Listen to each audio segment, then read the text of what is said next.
மாநகராட்சிகளில் பணிபுரியும் தூய்மை பணியாளர்களை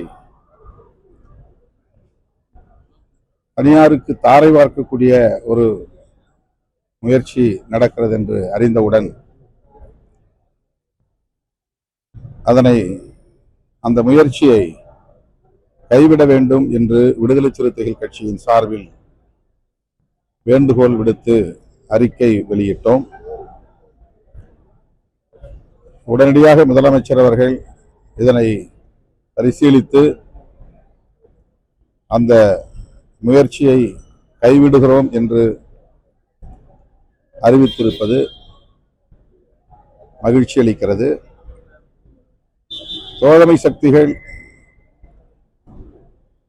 சுட்டிக்காட்டும் எதுவாக இருந்தாலும் அதனை பரிசீலனைக்கு எடுத்துக் கொள்ளுகிற பாங்கு, அதன் அடிப்படையில் விரைந்து நடவடிக்கை எடுக்கிற இந்த போக்கு முதல்வர் அவர்களிடத்தில் இருப்பதை அறிந்து பெருமைப்படுகிறேன்.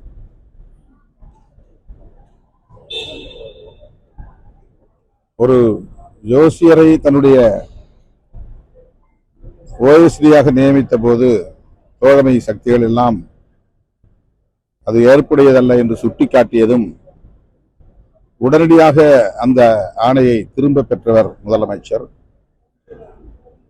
அதேபோல இன்றைக்கு தூய்மை பணிகளை தனியாருக்கு தாரை வார்க்கக்கூடாது, ஒப்பந்தம் போடக்கூடாது, அது ஏற்புடையதல்ல என்று சுட்டிக்காட்டியதும் அந்த முடிவையும் கைவிட்டிருக்கிறார்.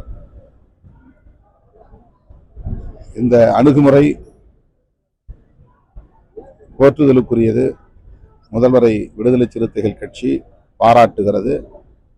தூய்மை பணிகளை தனியாரிடம் ஒப்படைப்பதில்லை என்கிற இந்த முடிவு மிகவும் முக்கியத்துவம் வாய்ந்த ஒரு முடிவு.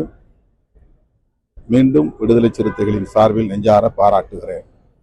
மற்றும் ஆப் ஸ்டோரில் இருந்து பாலிமர் செயலியை QR கோடு மூலம் பதிவிறக்கம் செய்யுங்கள். செய்திகளை உடனுக்குடன் பெறுங்கள்.